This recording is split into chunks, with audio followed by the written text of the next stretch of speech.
Bismillahirrahmanirrahim. Assalamualaikum warahmatullahi wabarakatuh.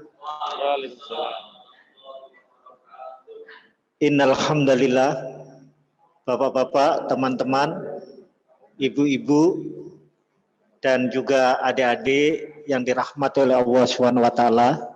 Syukur alhamdulillah pada pagi hari ini kita bisa berkumpul di tempat yang mulia ini dalam rangka satu tafaqquh fiddin, yaitu mengkaji memahami agama yang kita yakini. Yang kedua, kita adalah dalam rangka satu silaturahim, menyambung kekeluargaan di antara kita.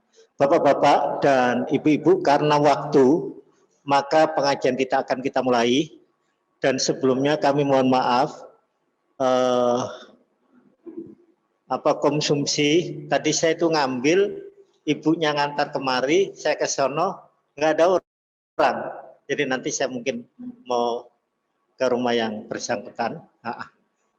Yang belum, mohon maaf konsumsinya, kita doakan mudah-mudahan Allah memberikan rezekinya, dan juga bagi keluarga kita yang dalam keadaan sakit, mudah-mudahan dikasih kesembuhan, bisa kembali di tengah-tengah keluarga lagi, dan juga bisa mengikuti pengajian lagi.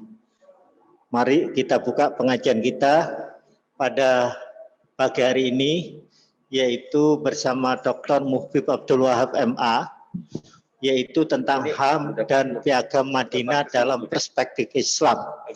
Kenapa Bapak-bapak kita membahas masalah ini? Bukan pergantian tahun. Pergantian tahun itu sudah sunatullah. Jadi terus berjalan sepanjang masa, ya kan? Kalau dihitung Masehi ya akan bertambah tahun Masehi. Kalau Hijriah juga dihitung, maka bertambah tahun Hijriah. Tapi kita membahas adalah HAM. Kenapa kita membicarakan HAM? Karena kita beberapa bulan yang lalu lagi dihebohkan. Apa sih sebenarnya HAM dalam Islam itu? Saya pikir itu, Bapak Ibu, mari kita buka pengajian kita dengan baca basmalah. Bismillahirrahmanirrahim. Mohon maaf konsumsinya belakangan yang belum. Jadi kalau yang mau makan dulu aja nanti. Enggak nanti itu. Langsung Mas Fendi. Baik.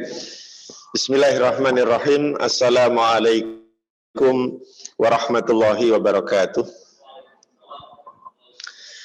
Innal hamdalillah nahmaduhu wa nasta'inuhu wa nastaghfiruhu wa nastahdihi wa natubu ilaih wa nashhadu an la ilaha illallah wahdahu la syarikalah wa nashhadu anna Muhammadan abduhu wa rasuluh. Allahumma salli wa sallim wa barik ala nabiyyina wa rasulina Muhammad wa ala alihi wa sahbihi ajma'in, amma ba'd. Bapak-bapak, ibu-ibu, jamaah pengajian, kalau boleh saya sebut jamaah pengajian berkemajuan yang saya hormati. Saya sebut jamaah berkemajuan karena hemat saya ini adalah pengajian yang berbasis IT atau ICT ya, karena disiarkan langsung secara online, di syuting, dan insya Allah di YouTube-kan ya, di YouTube-kan. Selain daripada itu, berkemajuannya karena tidak hanya mendapatkan santapan rohani, tapi juga santapan jasmani, atau mendapatkan santapan jasmani dan rohani sekaligus. Ada kalau konsumsinya. Yang lain tergantung sorotnya dia dari sana ya. Iya. Bisa berubah. Suara dari mana itu? Oh gitu ya. Baik. Alhamdulillah. Hari demi hari pengajian kita semakin banyak pesertanya, ibu-ibu semakin meriah juga, alhamdulillah. Mudah-mudahan ini menjadi awal dari peningkatan ghirah Islamiyah kita, sehingga dalam berislam kita menjadi lebih semangat, lebih solid, lebih kompak, karena memang Islam itu kekuatannya terletak pada jamaahnya, terletak kepada kekompakan kita. Salawat dan salam mari kita sampaikan kepada junjungan Nabi besar kita Muhammad Sallallahu Alaihi Wasallam, pada para sahabat dan pengikutnya semua. Mudah-mudahan kita termasuk pengikutnya yang istiqomah di dalam menapaki jalan Islam, dan mudah-mudahan jalan Islam yang kita lalui, kita jalani, mengantarkan kita semua kepada husnul khotimah dan meraih surganya Allah Subhanahu wa Ta'ala. Para jamaah berkemajuan yang saya hormati, topik kajian kita lumayan berat dan lumayan luas ini bahasannya. Mudah-mudahan bisa selesai kita diskusikan nanti. Topiknya adalah Islam dan HAM dan Piagam Madinah dalam perspektif Islam. Ini mestinya HAM sendiri, Piagam Madinah sendiri. Tapi kedua-duanya bisa saling berkaitan, karena salah satu muatan dari Piagam Madinah nanti itu adalah menyangkut hak asasi manusia, menyangkut hak hidup bersama di dalam sebuah komunitas atau masyarakat Islam. Piagam Madinah juga membahas kebebasan di dalam beragama, kebebasan di dalam menjalankan ajaran agama, sekaligus membahas kewajiban, tidak hanya hak tetapi juga kewajiban. Kewajiban warga negara untuk membela negaranya, untuk mempertahankan kota Madinah dari serangan musuh kalau ada yang menyerang. Jadi nanti kita akan membahas beberapa hal. Yang pertama berkaitan dengan hakikat HAM dan nilai-nilai dasarnya. Karena pada dasarnya HAM ini bagian dari ajaran Islam yang paling mendasar. Bahkan sebelum Prancis atau Amerika dan Perserikatan Bangsa-Bangsa mendeklarasikan tentang pentingnya hak asasi manusia, Nabi Shallallahu Alaihi Wasallam dalam berbagai kesempatan khutbah wada'nya, dalam orasi saat haji wada, menyampaikan tentang nilai-nilai dasar HAM. Nanti akan kita lihat sebagiannya.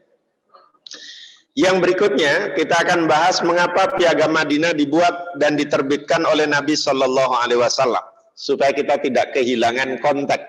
Kita tahu backgroundnya, kita tahu latar belakang sejarahnya, mengapa Piagam Madinah nanti dikaitkan dengan HAM itu diterbitkan atau dibuat oleh Nabi Shallallahu Alaihi Wasallam. Tujuan diberlakukannya Piagam Madinah itu apa? Apakah hanya semata-mata supaya Nabi Shallallahu Alaihi Wasallam bisa berkuasa selama-lamanya? Tentu tidak, nanti kita bahas. Substansi Piagam Madinah itu apa? Dan kira-kira inspirasi dan aktualisasi nilai-nilai moral apa saja yang bisa kita petik dari Mitsaq al-Madinah, Piagam Madinah, untuk kehidupan kita yang plural, yang bineka, yang beragam. Bapak Ibu sekalian yang berbahagia, sebelum membahas tentang HAM, ada baiknya kita melihat sejenak mengapa Nabi Shallallahu Alaihi Wasallam memandang penting pemberlakuan Piagam Madinah. Pertama, ketika Nabi hijrah dari Mekah ke Madinah, secara realitas empirik, realitas sosial, Nabi melihat masyarakat Madinah itu tidak tunggal. Masyarakat Madinah itu beragam. Ada yang beragama Islam pun ada dari dua komunitas besar. Ada kaum muhajirin yang berpindah dari Mekah, ada ke Madinah, dan ada kaum Ansor, penduduk pribumi yang sudah lama menetap di mana? Menetap di Madinah, atau dulu sebelum Nabi merubahnya menjadi Madinah, di kota Yasrib. Latar belakang asal-usul status sosial ekonomi masyarakat Madinah juga sangat beragam. Ini kalau tidak ada regulasi, tidak ada aturan main hidup secara berjamaah, kira-kira gitu, bermasyarakat, berbangsa dan bernegara, tentu akan berpotensi menimbulkan konflik. Akan berpotensi ada clash atau ada konflik kepentingan satu dengan yang lain. Jadi itu yang pertama, salah satu argumennya mengapa Piagam Madinah itu diterbitkan oleh Nabi Shallallahu Alaihi Wasallam, yaitu untuk mengatur masyarakat Madinah yang beragam, etnis, latar belakang, suku, budaya, dan agamanya, supaya mereka hidup rukun dan damai. Kemudian kita lihat komunitas Yahudi di Madinah. Ini seringkali mirip dengan Yahudi di Amerika. Kadang-kadang ya berafiliasi ke Partai Demokrat atau Partai Republik sesuai dengan angin politik yang sedang berhembus kencang gitu ya. Di Madinah juga begitu. Yahudi kadang-kadang berafiliasi ke suku utama mereka, yaitu suku Aus atau suku Khazraj. Kebetulan dua suku ini sudah terlibat peperangan dalam jangka waktu yang sangat panjang. Menurut catatan sejarah, mereka itu berperang kurang lebih 120 tahun. Luar biasa itu. Saling perang. Kalau bangsa terus-menerus perang itu biasanya nggak sempat ngurus dirinya sendiri. Nggak sempat membangun. Nggak sempat memperbaiki fasilitas dan sebagainya. Dikit-dikit perang. Maka yang terjadi biasanya kehancuran. Bangsa ketika sudah ditimpa perang, itu pasti akan mengalami kerugian yang luar biasa. Kemudian dalam membangun masyarakat Madinah, Nabi Shallallahu Alaihi Wasallam melihat pentingnya persatuan, sehingga Nabi punya visi dalam bangun masyarakat Madinah itu mewujudkan masyarakat yang damai. Itu visi utamanya, masyarakat yang damai, adil makmur dan sejahtera. Untuk mewujudkan itu nggak mungkin Nabi sendirian. Nabi harus berkolaborasi, Nabi harus bekerja sama, Nabi harus merangkul pihak-pihak yang lain untuk bersama-sama membangun masyarakat Madinah. Maka nanti di antara kebijakan Nabi itu adalah mendamaikan dan mempersaudarakan komunitas muslim, baik kalangan Ansor maupun Muhajirin. Mendamaikan umat Islam, merukunkan dan mempersaudarakan umat Islam dengan umat-umat yang lain. Jadi diterbitkannya Piagam Madinah, nanti kita lihat sebagian pasal-pasalnya. Kalau kita kaji keseluruhannya luar biasa banyak ya. Itu antara lain berisi bagaimana hidup berdampingan secara berdamai. Bagaimana satu sama lain saling mengisi, saling melengkapi, saling bekerja sama. Tentu yang dimaksud bekerja sama dan juga toleransi di sini bukan toleransi yang kebablasan. Bukan toleransi yang seolah-olah kalau tidak azan di gereja gitu ya. Kalau tidak ikut terlibat dalam kegiatan-kegiatan agama lain itu tidak toleran ya. Kan kita kadang-kadang sering mendapati kelompok tertentu itu seperti itu. Dan belum lama ini kita dihebohkan oleh video viral dibacakan ada pengoplosan ayat, kalau boleh kita sebut begitu ya. Pengoplosan ayat-ayat Al-Quran dan ayat Injil dibaca di gereja.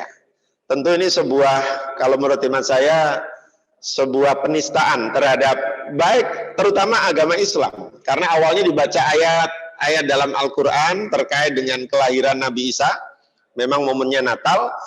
Kemudian diakhiri dengan salah satu ayat dari Injil atau dari Bible. Akulah jalan katanya. Yang dimaksud akulah jalan itu adalah Yesus. Jalan keselamatan. Tidak ada yang bisa masuk surga tanpa melaluinya. Kira-kira seperti itu. Nah ini tentu ada pendiskreditan ayat. Terutama ayat Al-Quran yang dioplos sedemikian rupa, tapi kepentingan akhirnya adalah untuk misi mereka. Selain daripada itu,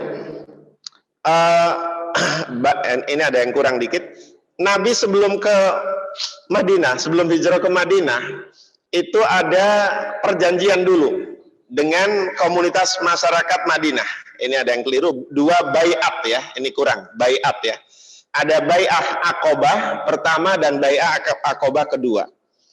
Jadi perwakilan dari suku Aus dan Khazraj itu di musim haji, ya pada saat Nabi masih di Mekah, itu suka datang berkunjung ke Ka'bah atau ke Mekah, baik dalam rangka ibadah maupun bisnis. Mungkin yang lebih banyak bisnis ya, kepentingan dagang ya. Tapi Nabi paham bahwa suku-suku ini sedang terlibat konflik satu dengan yang lain, dan konfliknya cukup berkepanjangan, suku Aus dan Khazraj itu. Sehingga Nabi merasa dan memandang penting dua suku ini harus disatukan. Dua suku yang bermusuhan begitu lama ini perlu adu. Jadi nanti Nabi dalam menerbitkan Piagam Madinah itu juga antara lain dimaksudkan agar suku-suku yang selama ini terlibat konflik itu menjadi damai, tidak perang lagi, tidak saling menyerang lagi, tidak saling bermusuhan lagi. Ya, terutama suku Aus dan suku Khazraj ya. Nah, pilar utama dalam membangun peradaban yang berkemajuan itu adalah kesepakatan dan persatuan lintas batas, lintas agama, lintas budaya, lintas bahasa dan sebagainya. Kesepakatan ini menjadi penting karena kita tidak mungkin hidup sendirian dan hanya mementingkan kelompok sendiri. Oleh karena itu, kalau kita lihat sejarah bangsa kita, sebetulnya kemerdekaan ini juga direbut antara lain melalui perjuangan para pendahulu kita, utamanya adalah umat Islam, dan didasarkan atau dibangun atas kesepakatan. Oleh karena itu Muhammadiyah menamai negara kita ini dengan Darul Ahdi Wasyahadah, negara hasil perjanjian dan kesepakatan bersama, sekaligus negara tempat kita menunjukkan pembuktian bahwa kita ini berkontribusi, kita ini punya andil, kita ini punya saham dalam memajukan Indonesia. Hasil kesepakatannya apa? Kalau di negara kita adalah Pancasila. 5 sila itu. Ada ketuhanan, kemanusiaan, persatuan, kerakyatan, dan keadilan. Itu nilai-nilai dasarnya. Dan itu merupakan nilai-nilai yang mengikat, nilai-nilai yang mempersatukan, nilai-nilai yang menjadi dasar kita dalam hidup berbangsa dan bernegara. Itulah sekelumit mengapa Nabi Shallallahu Alaihi Wasallam memandang penting Piagam Madinah. Nanti kita dalami isinya seperti apa. Piagam Madinah itu dikeluarkan. Jadi kalau dianalogkan dengan negara kita yang juga merupakan negara hasil perjanjian dan kesepakatan bersama, itu juga ada nilai-nilainya. Ya, paling tidak dalam Pancasila dan Undang-Undang Dasar 1945. Baik, Bapak Ibu sekalian yang berbahagia, hakikat HAM itu apa? Hak asasi manusia itu apa? Karena seringkali HAM ini disalahgunakan. HAM ini dijadikan alat, terutama oleh Barat, untuk menekan dunia Islam. Ya. Dikit-dikit itu melanggar HAM, dikit-dikit apa begitu. Tapi salah satu yang bisa kita maknai dari HAM itu adalah bahwa setiap manusia itu sejak lahir sudah diberikan oleh Allah hak-haknya. Tentu nanti juga ada kewajibannya. Ada kewajibannya. Ada hak untuk hidup, ada hak untuk memperoleh keamanan, ada hak untuk memperoleh kebebasan, ada hak untuk memiliki kekayaan, properti, aset, ada hak untuk memperoleh keadilan, persamaan di depan hukum, kebebasan dalam menjalankan agama, kebebasan dalam berserikat, dan lain sebagainya. Itulah hak-hak asasi yang setiap manusia sejak kelahirannya sampai nanti dipanggil oleh Allah itu melekat pada dirinya. Jadi kalau ada misalnya, ini sekedar contoh, dan ini kita kaitkan dengan kasus yang terjadi belum lama ini. Kalau ada orang dibunuh tanpa alasan yang jelas, maka itu merupakan pelanggaran HAM, melanggar hak hidup orang. Ya, kira-kira sebulan yang lalu, tanggal 6 Desember ya, kalau tidak salah ya, ada pembunuhan di kilometer 50, tol Cikampek. Ya, saya nggak tahu siapa yang membunuh, tapi ada pembunuhan, dan pembunuhannya jelas berencana, menggunakan senjata api yang luar biasa, dan itu hasil otopsinya kita lihat semuanya tertembus peluru panas. Dan kita tidak tahu apakah mereka ini bersalah atau tidak. Kalau menurut banyak berita yang beredar, mereka ini jadi korban. Ada yang ditarget tetapi lolos, tidak terkena. Jadi pengawal-pengawalnya ini yang jadi korban pembunuhan tanpa pengadilan dan tanpa ada pembuktian salahnya apa. Ini mirip teroris. Padahal 6 orang ini diyakini oleh orang tuanya bukan teroris, nggak pernah terlibat perbuatan ini dan itu yang melanggar hukum. Tapi ini tentu dari satu pihak. Mungkin dari pihak yang lain versinya beda-beda. Yang jelas pembunuhannya itu karena belum ada keputusan pengadilan, belum ada bukti bersalah secara sah dan meyakinkan berdasarkan hukum yang berlaku, itu termasuk pelanggaran HAM, termasuk melanggar hak hidup yang bersangkutan. Yang punya hak untuk mematikan itu kan Allah. Memang ini menjadi penyebab, tapi karena ini mematikan tanpa ada alasan yang dapat dibenarkan, maka itu melanggar HAM. Apa yang bisa membenarkan seseorang itu dibunuh? Ya misalnya situasinya perang. Situasi perang itu kan memang terjadi proses baku tembak, baku bunuh satu dengan yang lain. Kalau itu tidak melanggar HAM. Atau seperti hukum yang berlaku di Arab Saudi, kalau ada seseorang yang membunuh, kemudian dihukum kisos, dihukum balas setimpal, maka hukum balas setimpal itu bukan melanggar HAM. Karena apa? Karena itu bagian dari penegakan keadilan dan kesetaraan hukum. Seperti itu. Makanya ada yang berpendapat bahwa menggugurkan kandungan, ya, menggugurkan janin yang ada di dalam kandungan itu juga melanggar hak hidup si janin. Meskipun boleh jadi janin itu hasil hubungan gelap, itu soal lain lagi. Yang salah kedua orang tuanya, kenapa dulu melakukan perzinahan misalnya. Tetapi si anak yang dikandung oleh ibunya, dia punya hak hidup. Tidak boleh dihabisi, tidak boleh dibunuh, karena itu menjadi haknya, hak untuk hidup, kan gitu. Oleh karena itu, Bapak Ibu sekalian yang berbahagia, nilai-nilai dasar HAM itu sudah dirumuskan oleh Nabi dalam salah satu hadisnya yang populer, ya, di saat haji wada, misalnya inna dima'akum wa amwalakum wa a'radakum haramun alaikum fi yaumikum hada. Sesungguhnya darah, harta, dan kehormatan itu suci. Artinya tidak boleh dilukai. Manusia tidak boleh ditumpahkan darahnya.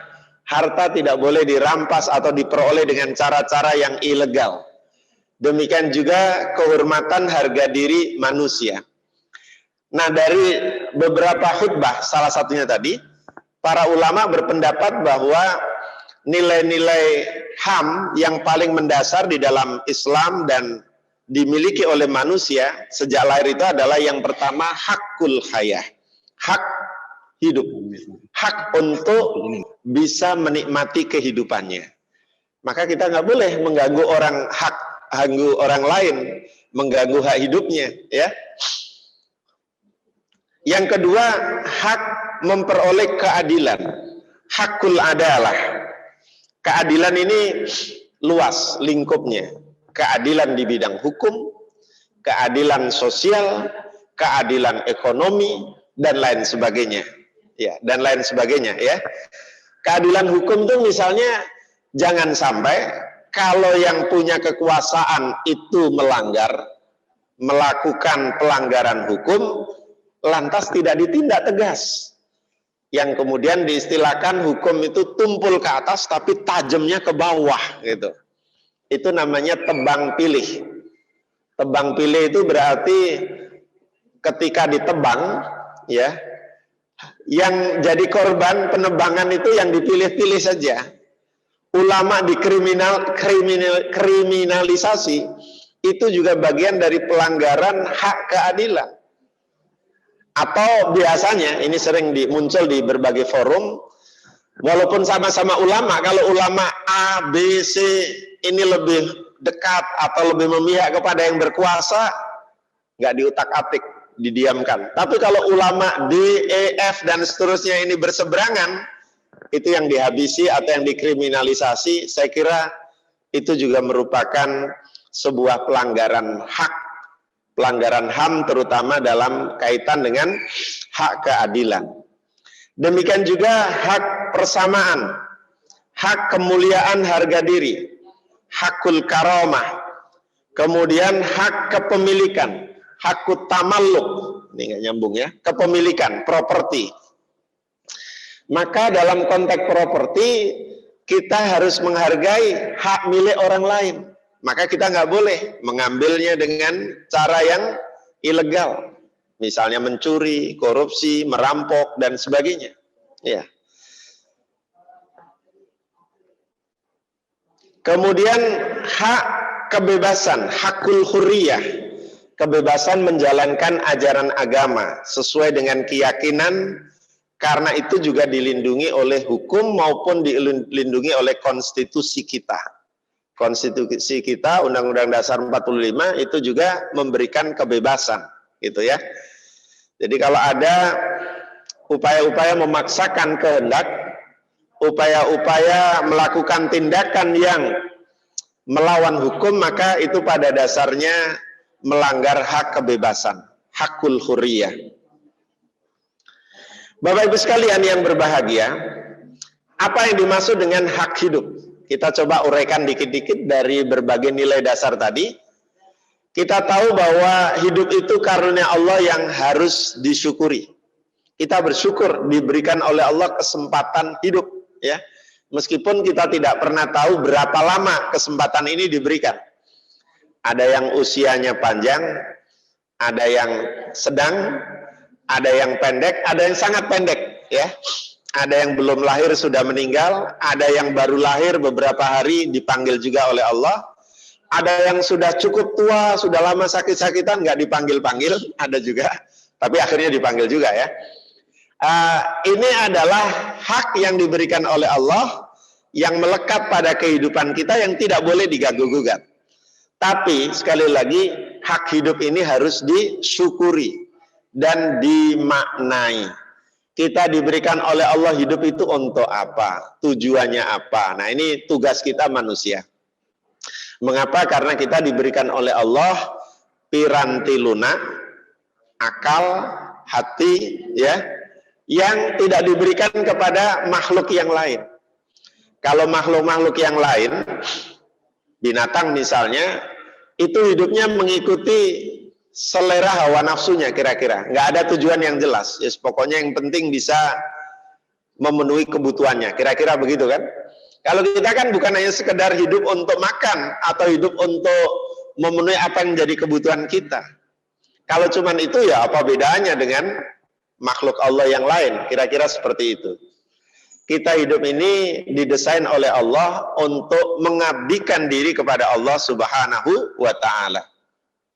Wa ma khalaqtul jinna wal insa illa liya'budun. Menegakkan hak hidup, sekali lagi ini hak hidup ya, itu berarti menjaga hak janin agar misalnya tidak digugurkan, menghargai nyawa orang lain, ya, dilarang membunuh, memulai perang tanpa alasan, gitu ya, mencederai, melukai, mengancam nyawa, menyiksa, ya. Seringkali yang terjadi, dan ini yang kita saksikan ya, kadang-kadang seseorang ketika di penjara itu hak-haknya banyak yang dilanggar. Sudah disakiti, kadang-kadang dipukuli, kadang-kadang lagi di strum dengan listrik, waduh banyak itu. Ini pelanggaran HAM. Mengapa? Karena yang bersangkutan itu punya hak hidup yang harus dinikmati, nggak boleh dilanggar gitu. Kecuali kalau misalnya hukumannya potong tangan, seperti yang terjadi atau diberlakukan di Arab Saudi. Kalau udah mencuri, potong tangan, selesai, bebas lagi. Nah, di sini kadang-kadang ketika di penjara atau apa itu banyak mengalami perlakuan yang tidak sesuai atau melanggar hak asasi. Menegakkan hak hidup, ini pengertiannya juga luas. Sama saja dengan menegakkan anti perbudakan. Mengapa? Karena Islam datang itu antara lain membawa ajaran pembebasan. Pembebasan manusia dari perbudakan. Dulu di masa jahiliyah, banyak orang diperbudak karena kalah perang. karena sukunya itu dikuasai oleh suku yang lain, sehingga suku yang dikuasai harus tunduk, harus ikut, harus menjadi hamba sahaya bagi suku yang lain. Islam datang menghapuskan antara lain ya, perbudakan. Nah, kalau kita lihat banyak perbudakan yang masih terjadi. Jadi di era modern ini sebetulnya masih ada perbudakan-perbudakan terselubung. Misalnya di perusahaan-perusahaan tertentu yang mestinya punya hak untuk cuti, istirahat, biasanya dipaksa kerja untuk demi target-target tertentu dari perusahaan itu melebihi batas waktu kerja yang misalnya sehari itu 8 jam ya. Dan kadang-kadang ada juga pemaksaan-pemaksaan tertentu ya.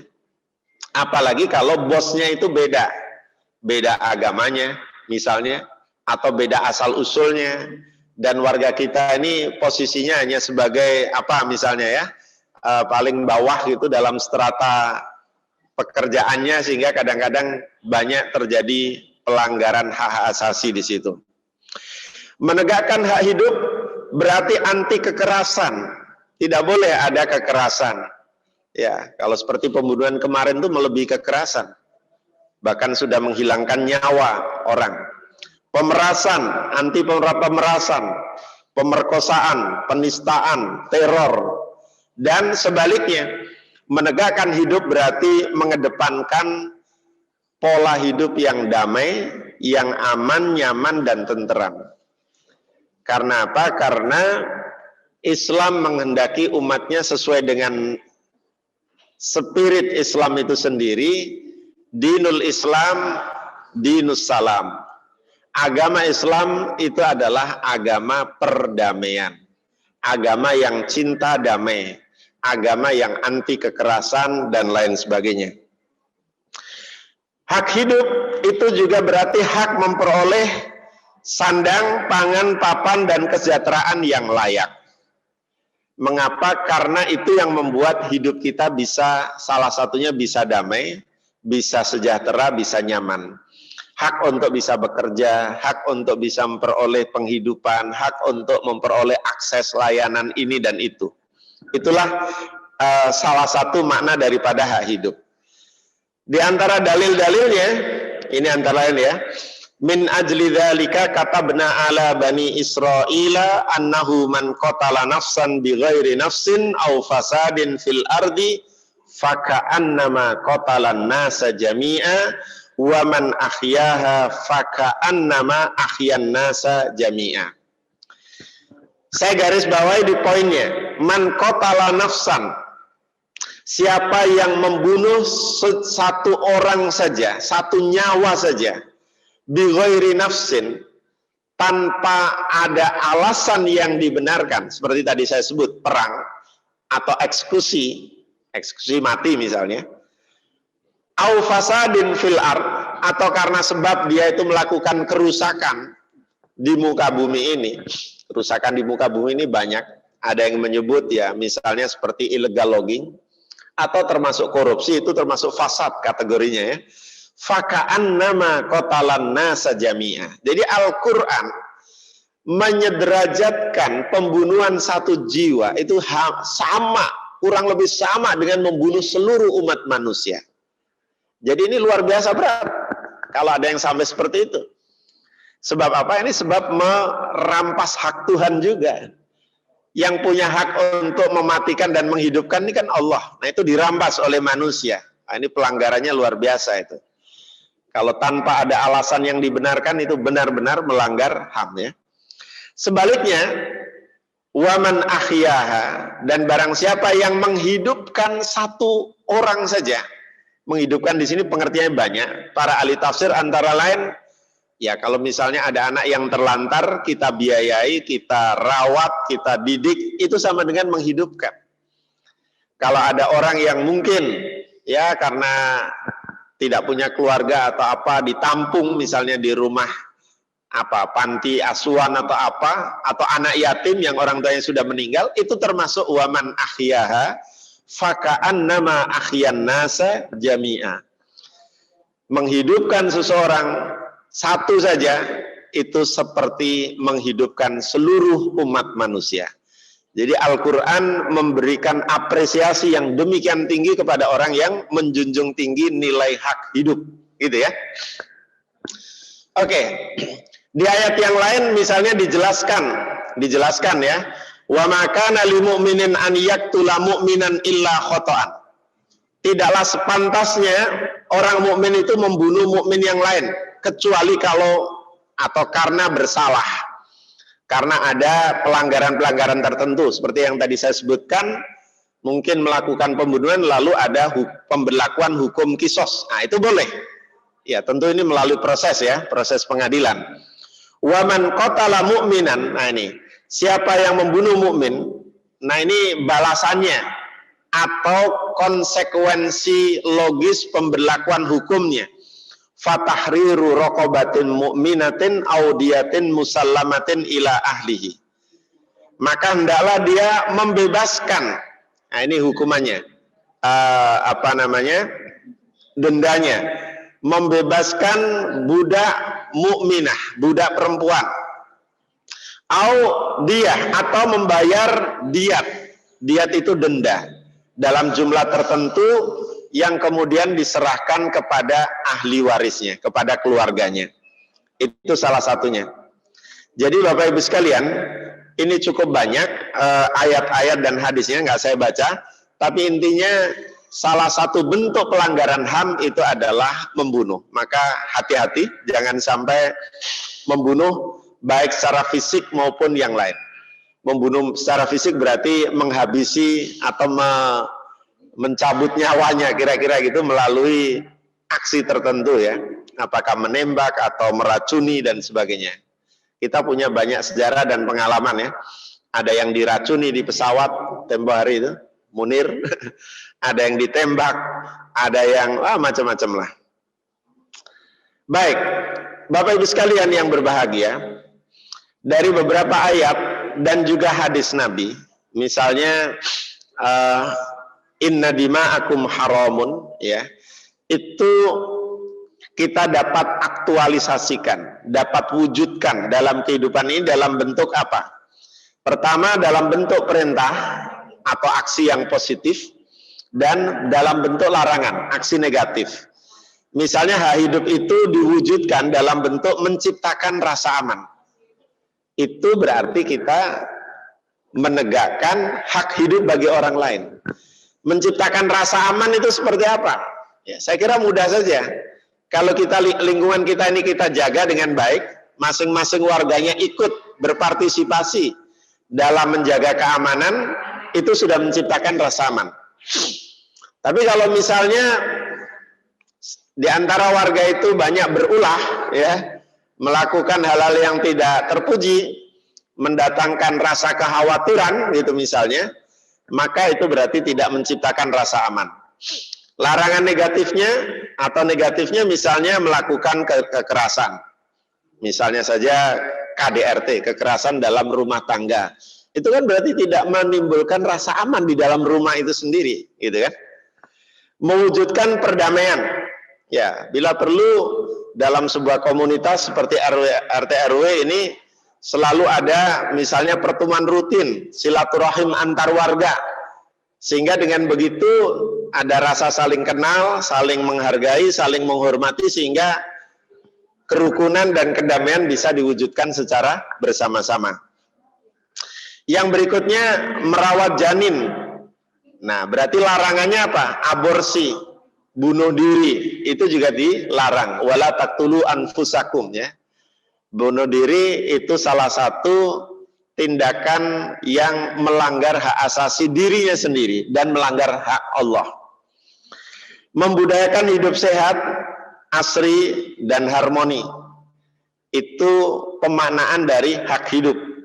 Merusak dan mencemari lingkungan, apalagi menggunduli hutan, illegal logging, itu juga termasuk melanggar hak hidup. Mengapa? Karena nanti akan terjadi kerusakan alam. Ekosistemnya berubah. Hutan kita ini kan termasuk menjadi penghasil oksigen, atau kita sering jadi sebagai negara paru-paru dunia karena penghasil oksigen terbesar, banyaknya atau mungkin terbesar kedua ya setelah Brazil. Itu kalau digunduli kan berarti mengurangi hak hidup orang untuk bisa menghirup udara segar. Kita seringkali dikomplain oleh negara sebelah, oleh Singapura atau oleh Malaysia ketika hutan kita itu dibakar, terutama di musim kemarau. Katanya orang Malaysia, oh Indonesia itu pengekspor jerbu, jerbu itu asap ya. Lalu kalau musim asap itu mereka libur di sana sekolahnya. Karena apa? Karena asapnya melebihi ambang batas minimal yang ditoleransi ya. Gelap sekali, pekat. Saya pernah mengalami itu di Negeri Sembilan. Gelap, sekolahnya libur, lalu seharian itu nggak ngelihat matahari, saking gelapnya. Itu padahal baru kiriman asap dari Riau atau dari Sumatera mana itu? Di Sumatera, ya Riau ya, Pekanbaru sekitarnya itu. Mengganggu, memberi kenyamanan. Berarti larangannya mengganggu Kamtibmas, keamanan ketertiban masyarakat ya. Ya, saya kira di era seperti ini, di era mewabahnya COVID-19, salah satu bentuk dari menjaga hak hidup adalah apa yang menjadi protokol kesehatan, yaitu sering mencuci tangan, ya, memakai masker, menjaga jarak, dan satu lagi menjauhi kerumunan. Ini bukan kerumunan ya. Kalau kerumunan itu ya yang tidak jelas identitasnya. Kalau kita ini kan identitasnya jelas. Kita berangkat dari rumah, insya Allah dalam kondisi bersih. Di sini kita berwudu, kita berniat untuk mengaji ya. Kalau kerumunan itu mungkin yang lebih banyak seperti di pasar, di mal-mal, atau mungkin di terminal. Nah, ini yang harus diwaspadai ya. Baik, mewujudkan keselamatan bersama terutama, itu juga bagian dari aktualisasi hak hidup. Larangannya misalnya melukai, menyakiti, menyiksa, dan sebagainya. Itu sama dengan melanggar hak hidup. Ya, melanggar hak hidup. Mewujudkan persaudaraan dan persatuan. Berarti dilarang bertengkar, dilarang tawuran, dilarang melakukan permusuhan satu dengan yang lain yang bisa menyebabkan keretakan dan ketidaksatuan warga bangsa ini. Tentu kita bersyukur di daerah sini tidak menjadi langganan tawuran ya. Di Jakarta Timur itu ada satu kawasan yang dulu, tapi saya nggak tahu sekarang masih apa enggak. Saya kira sudah lama enggak ya. Tawurannya itu ada hampir musiman itu. Di daerah Matraman itu Pak Effendi ya, daerah Berlan itu ya. Berlan itu. Kampung Melayu itu. Itu langganan terus itu. Sehingga kadang-kadang itu sudah seperti perang ya. Ya memang sudah perang juga, hanya barangkali senjatanya senjata tajam sama batu terutama ya. Dan itu kalau sudah tawuran, ada jatuh korban, nah baru tuh. Baru dilerai biasanya, atau baru turut tangan ya. Tapi memang itu kronis ya. Kita juga bersyukur anak-anak sekolah kita, peserta didik kita tidak seperti dulu-dulu ya. Kalau tawuran tuh Masya Allah. Saya pernah naik bis yang di situ ada peserta, ada siswa sedang dikejar-kejar, bisnya dilempari batu kanan kiri. Waduh, kita seperti sedang ditawur ya, sedang dimusuhi, diperangi itu. Luar biasa, mengerikan. Ibu-ibu sampai berteriak histeris ya. Baik, mewujudkan kasih sayang itu juga bagian dari aktualisasi hak hidup. Artinya kita tidak boleh melakukan permusuhan, antipati, konflik dan sebagainya.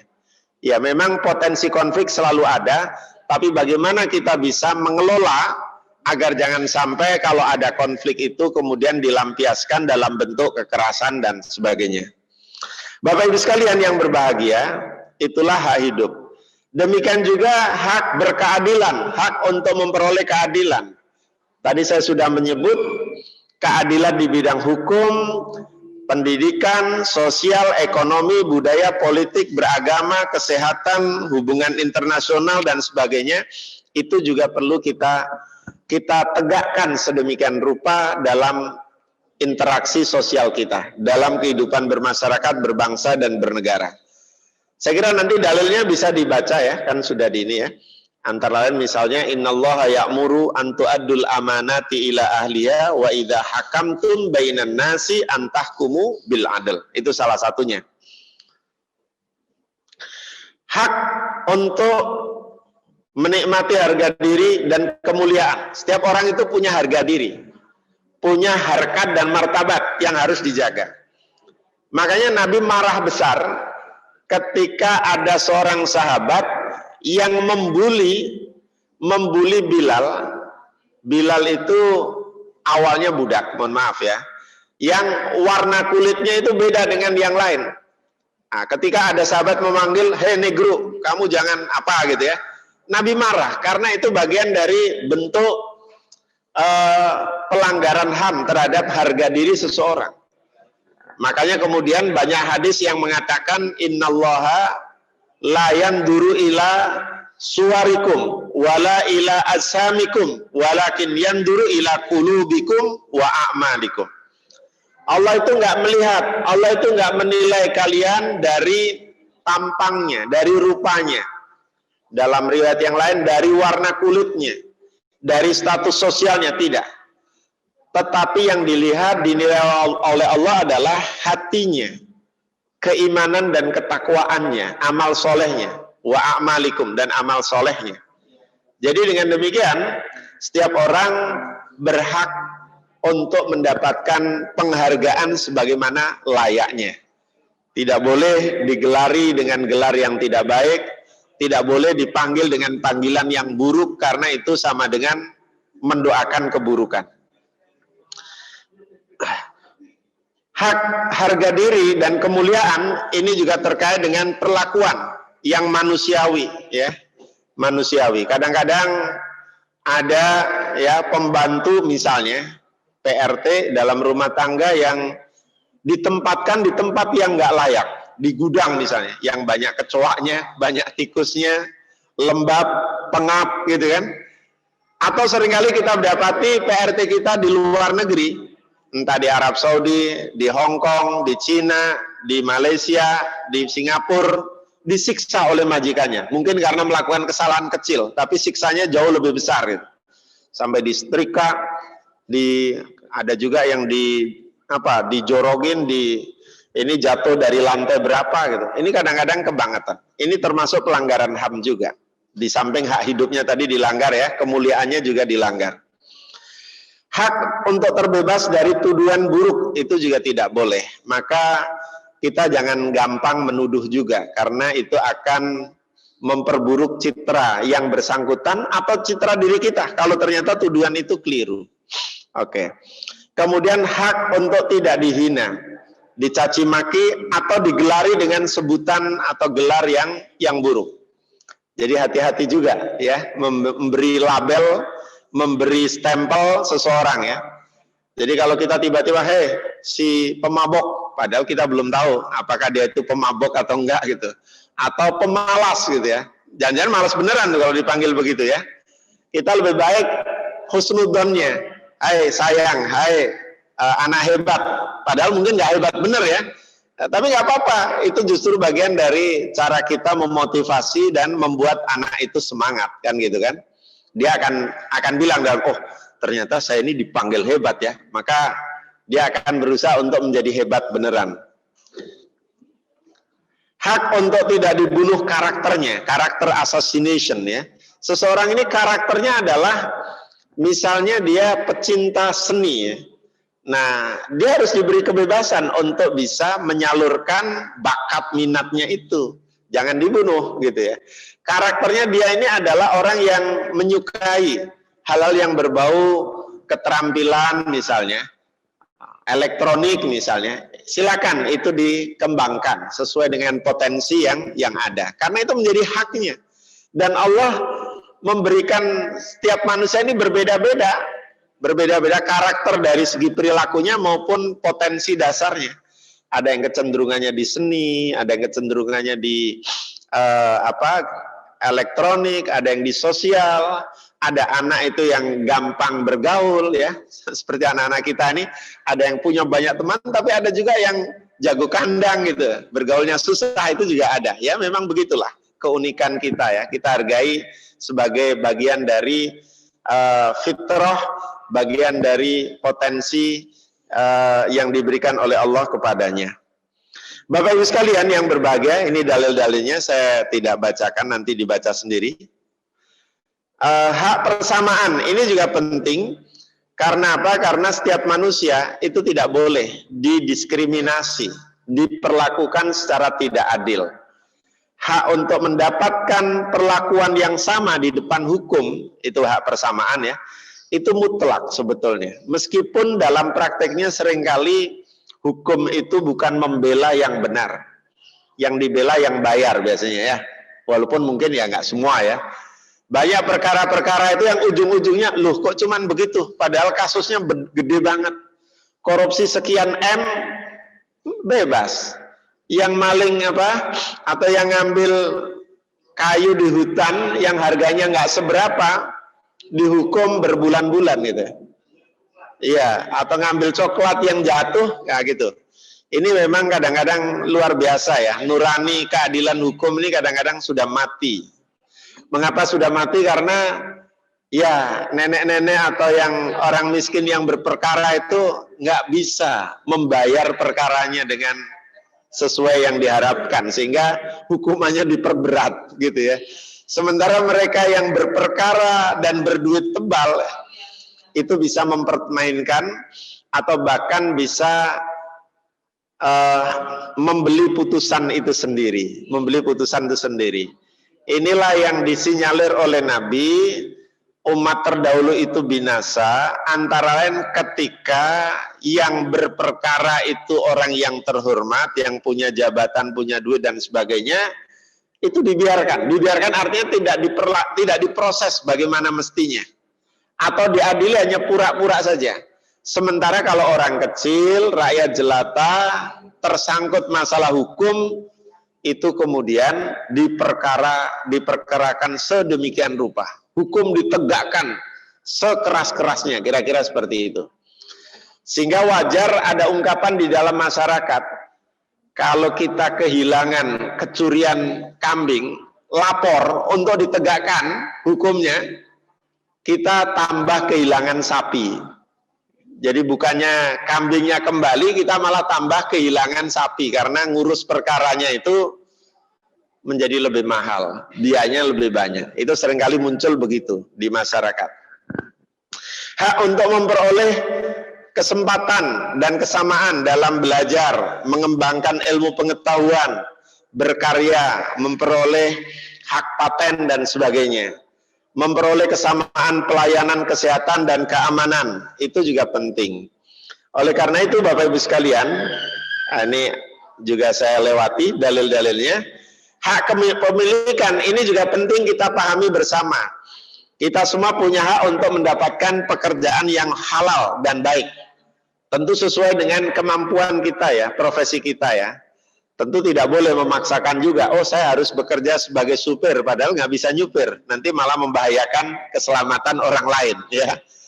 Hak untuk mengumpulkan harta, boleh. Yang penting diperoleh harta itu dengan cara yang halal dan baik, dan juga dibelanjakan untuk tujuan kebaikan. Hak untuk memiliki properti, memiliki aset, kekayaan. Mungkin kalau yang sudah punya tabungan lebih kan nggak ada salahnya uangnya diinvestasikan untuk apa?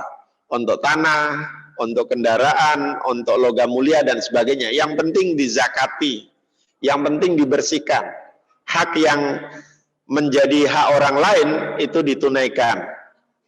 Hak untuk mengelola dan mengembangkan modal usaha, berbisnis, itu juga bagian dari hak kepemilikan yang dijamin oleh agama kita. Hak untuk menabung dan berinvestasi, hak untuk bersaing dengan sehat dan sportif dalam berkarya, berusaha, berwirausaha atau wira swasta, itu juga dijamin oleh agama kita. Ini dalil-dalilnya juga, silakan nanti dibaca sendiri. Nah berikutnya, mengenai ini, apa sekarang mengenai HAM-nya sekarang ya, mengenai apa perumusan piagamnya, karena ini nanti beririsan dengan penegakan hak asasi manusia. Karena ini dua tema besar ya, HAM dan Piagam Madinah.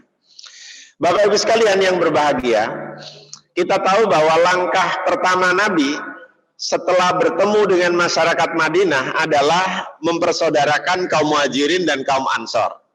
Tadi sudah saya sebut kaum Muhajirin dan Ansor itu latar belakangnya berbeda. Asal usulnya tidak sama. Yang satu pribumi, ya, yang satu pendatang. Kira-kira begitu ya, kalau kita buat perbedaan. Tentu dua komunitas yang berbeda ini kalau tidak dipersaudarakan dan tidak dipersatukan, itu gampang berantem. Kira-kira begitu ya. Untung kita memiliki ikatan akidah tauhid yang kokoh. Sehingga dua komunitas ini dengan mudah dipersaudarakan oleh Nabi.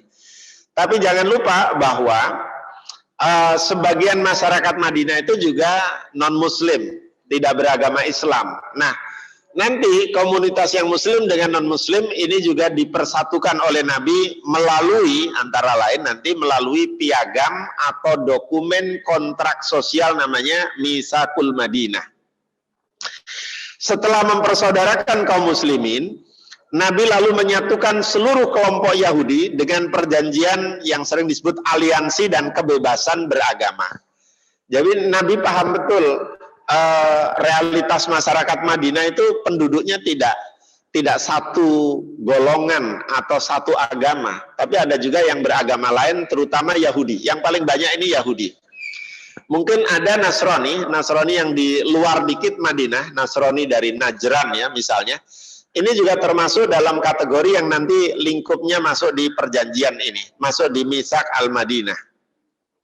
Setelah berhasil mempersatukan seluruh kelompok yang ada di Madinah, Nabi Muhammad kemudian memerinci perjanjian sosial politik atau perjanjian inilah yang kemudian dinamai dengan Mitsaq al-Madinah. Ada yang menyebut Shahifah Madinah. Ada yang juga menyebut Dustur al-Madinah. Dustur itu undang-undang. Jadi Piagam Madinah itu merupakan konstitusi atau bahasa Arabnya disebut dengan dustur. Hasil konsensus bersama yang dibuat untuk merekatkan hubungan sosial politik warganya, warga Madinah yang plural, majmuk tadi, beragam tadi, sehingga Madinah bersatu, Madinah damai, Madinah aman, Madinah solid dan kuat. Kalau bisa bersatu ya dari berbagai elemen masyarakat tadi, tentu Madinah akan menjadi kekuatan tersendiri. Karena di luar Madinah sana ada juga negara-negara besar yang mungkin suatu saat gitu. Kalau kita tidak kuat atau Madinah tidak kuat, itu bisa menyerang dan menguasai Madinah. Di sebelah barat ada kekuatan Romawi yang berpusat di Bizantium, di Konstantinopel, yang sekarang Istanbul itu. Di timur ada Persia, ada Raja Persia, ada superpower Persia, kira-kira seperti itu. Yang wilayah kekuasaannya juga lumayan luas. Tidak hanya Iran Selatan, Iran yang sekarang ini, tetapi juga di sekitarnya, termasuk Irak dan sebagainya pada waktu itu ya. Kapan Piagam Madinah itu ditandatangani? Nah, ini para ahli sejarah ada sedikit perbedaan pendapat. Yang pertama menyatakan bahwa pembentukan Piagam Madinah merupakan momen historis terkait dengan implementasi kerangka teologi dan gagasan kerukunan keagamaan Islam terhadap penganut agama lainnya, khususnya Yahudi dan Nasrani. Di Madinah dua suku itu yang paling dominan waktu itu ya Yahudi. Ya, di samping tentu adalah dengan kedatangan kaum Muhajirin dan keberadaan Ansor ya kaum muslimin ya. Yang lain-lain tergolong minoritas. Mungkin ada 1-2 yang mengikuti Majusi. Ada juga 1-2 yang mengikuti agama nenek moyang, animisme, dinamisme ya. Piagam tersebut dikeluarkan pada tahun pertama hijrah Nabi. Ini menurut satu pendapat ya, yaitu bertepatan pada tahun 622 Masehi, 2 tahun sebelum Perang Badar. Ini satu pendapat. Nanti ada pendapat lain yang berbeda. Piagam Madinah dibuat pada tahun pertama Hijriah, ini juga menurut pendapat Barat ya, Wellhausen berpendapat bahwa piagam ini dibuat sebelum Perang Badar, sedangkan menurut Hubbard Rimne, waktu penyusunan piagam ini setelah Perang Badar. Ini mungkin terjadi perbedaan dalam melihat proses pemberlakuannya. Kalau pembuatannya itu atau draftingnya dari piagam itu umumnya berpendapat sebelum Perang Badar. Menurut Watt, ini salah seorang orientalis yang terkenal, Montgomery Watt, piagam Madinah baru muncul sekitar tahun 627 Masehi. Berarti ini setelah Perang Badar ya. Terutama setelah pengusiran kaum Yahudi Bani Qainuqa dan Bani Nadir dari Madinah, serta pembasmian terhadap Bani Quraidah. Ini tiga suku, tiga komunitas Yahudi yang sering bikin ulah. Mereka diusir itu sebetulnya kalau menurut catatan sejarah karena melanggar perjanjian. Mereka berkhianat terhadap konstitusi yang sudah diberlakukan oleh Nabi. Jadi kalau konteksnya ini sebetulnya mengapa mereka diperangi dan kemudian diusir dari Madinah karena ada pelanggaran konstitusional. Tidak mungkin Nabi memerangi kalau tidak ada penyebabnya. Jadi nanti pendapat-pendapat itu cenderung mengerucut piagam Madinah itu dikeluarkan dan diberlakukan di awal. Di awal mereka Nabi berada di Madinah. Menurut Uri Ubin, piagam Madinah dibuat saat umat Islam sudah mempunyai pengaruh yang besar dan mapan. Hal tersebut dilihat dari kata haram yang terdapat dalam naskah perjanjian. Hal ini menegaskan posisi Nabi di dalam struktur masyarakat Madinah saat itu sudah sangat kuat. Ini pendapat yang lain lagi. Piagam Madinah dideklarasikan sebelum Perang Badar, mengingat beberapa kelompok yang terlibat dalam perjanjian tersebut ikut serta dalam Perang Badar. Ini memang seringkali sejarah itu berbeda-beda cara pandangnya. Tapi semua sepakat bahwa piagam Madinah itu ada, dan Nabi yang menginisiasi, menegosiasi, dan mengimplementasikannya di kota Madinah. Piagam Madinah dirumuskan dan ditandatangani oleh Nabi dan para khalifah sesudahnya, disaksikan oleh seluruh anggota perjanjian, berisi mekanisme bermuamalah, bagaimana hidup bersama, bertransaksi, bermitra usaha, berintegrasi, bersatu ya, bergaul, bersepakat dengan pihak-pihak yang terlibat dalam satu negara yang memiliki berbagai kepentingan. Tadi saya sebut bahwa negara Madinah atau kota Madinah itu kota majmuk penduduknya. Tentu kepentingannya juga beragam kan kira-kira gitu. Kalau tidak diikat oleh sebuah perjanjian maka boleh jadi itu berpotensi menyebabkan ketidakakuran. Berpotensi menimbulkan konflik, perbedaan ini dan itu. Piagam Madinah oleh para ahli ini dianggap sebagai kontrak sosial politik yang pertama di dunia, yang ada dokumennya, ada wujudnya. Dan ini menunjukkan kejeniusan Nabi dalam membaca situasi dan kondisi yang ada. Dengan adanya piagam Madinah ini, Nabi ingin mengajarkan kepada umatnya bahwa hidup bersama, hidup bermasyarakat, berbangsa dan bernegara, itu harus ada aturan main yang jelas, tertulis, disepakati bersama, dijalankan bersama, ditegakkan bersama. Sehingga kalau nanti ada yang melanggar, ada yang bertentangan, ada yang berkhianat, maka harus ditindak. Sebab itu menjadi musuh dalam selimut, kira-kira begitu. Apa substansi dari piagam Madinah? Substansinya itu terdiri atas 47 pasal yang berisi ketentuan yang mengatur sistem perpolitikan, sistem bagaimana mengelola negara, bagaimana menjalankan roda pemerintahan dan sebagainya. Ada sistem keamanan, kebebasan beragama, kesetaraan di muka hukum, perdamaian dan pertahanan. Luar biasa. Bahkan ada yang mengatakan inilah konstitusi yang mendahului zamannya. Jadi Mitsaqul Madinah itu menunjukkan betapa Nabi itu seorang negarawan yang ulung dan sekaligus memahami situasi dan kondisi yang ada. Di bidang pertahanan misalnya ditetapkan bahwa seluruh kaum muslimin dan Yahudi yang tergabung dalam perjanjian dikategorikan sebagai satu umat yang wajib berjuang bersama-sama dalam menciptakan keamanan nasional dan bela negara apabila sewaktu-waktu ada serangan musuh dari luar. Jadi Nabi berhasil nih mengajak komunitas yang lain untuk sama-sama mempertahankan kota Madinah dari serangan musuh gitu. Ini penting. Kalau diterapkan dalam konteks yang kecil, RW atau RT, harusnya ada kesepakatan.